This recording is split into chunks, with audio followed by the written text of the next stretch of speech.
Bienvenidos a Bnei Noyaj Academy. Yo soy el Rabino Tuvia. Estamos en medio de la explicación de la prohibición de Bnei Noyaj de estudiar Torah. Y ya explicamos de dónde sale, las diferentes ideas, básicamente tres conceptos. Muy bien. Dicho todo esto, ¿qué es exactamente lo que está prohibido estudiar? Porque al fin y al cabo, en estas conversaciones estamos estudiando Torah. Porque el estudio de Torah no significa solamente la lectura específica de un texto, esta palabra, esta palabra, esta palabra, leíste el texto, no lo leíste, hoy no podés leer. No, señor. La comprensión de Dios, esto es el estudio de Torah. Por cuanto la Torah en sí, ¿qué es? La sabiduría divina. Dios se muestra a nosotros a través de su sabiduría, a través de su Torah. Es la herramienta que Él nos dio a nosotros, todos los seres humanos, para comprenderlo, conocerlo a Él y seguir sus caminos. Entonces, ¿tenemos que estudiar Torah? Por supuesto.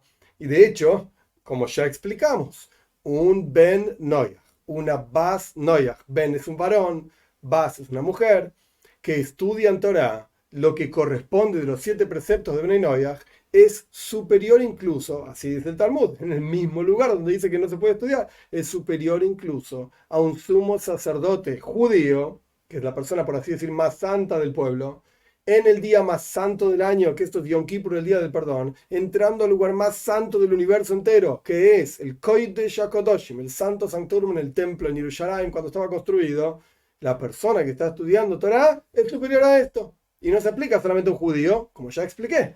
Esto está hablando de Bnei Noyaj, de todo el universo, todas las personas.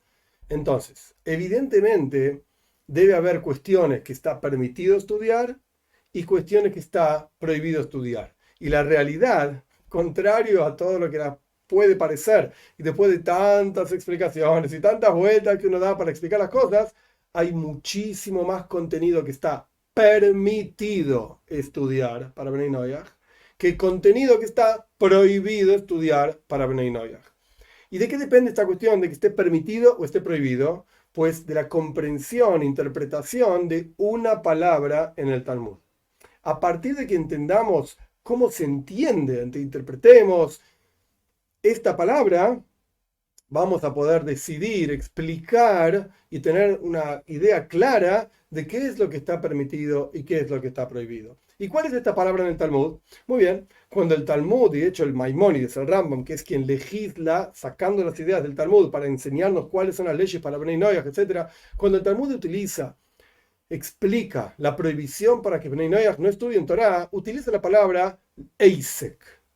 ¿Eisek qué significa? Hay muchas formas de traducirlo. Son tres letras en hebreo. Ain, Samach, Kuf. El que sabe hebreo bien, sabe estas tres palabras, estas tres letras. El que no sabe hebreo, no pasa nada. Pero el Talmud explica, utilizando precisamente las palabras del Talmud, que un no judío, Oisek, que Eisek es el verbo, que todavía no expliqué qué quiere decir, pero Oisek es la conjugación del verbo que hace esa cosa de Toira, en el estudio de Toira, entonces tiene una pena de muerte celestial, una cuestión espiritual que no se aplica físicamente, etcétera, etcétera, etcétera. ¿Qué es este Isaac? Pues hay dos formas de estudiar, básicamente.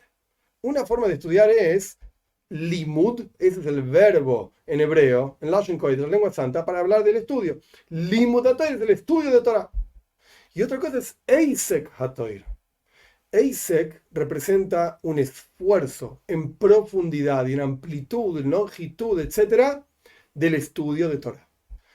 Entonces, basados en el Talmud, a pesar de que todavía no sabemos los detalles, y Dios mediante, en la próxima clase vamos a empezar a desmenuzar un poco los detalles, pero basados en esta idea del Talmud, en cómo se entiende esta palabra Eisek Toira, es decir, el esfuerzo en profundidad de la Toira, lo que está prohibido en realidad para Bnei Noyaj no es limuda Toira, el estudio de Torah así global en general, entonces está todo prohibido. Hoy, ¿qué hago ahora? ¿Y qué hacemos nosotros conversando y estudiando Torah? Estaría prohibido. No, no, no, no. Eso no es lo que está prohibido. Lo que está prohibido es Eisek, la profundización en amplitud, en longitud y en profundidad en el estudio de Torah. Pero, para entender a qué se refiere esto, Dios mediante, seguimos en la clase que viene.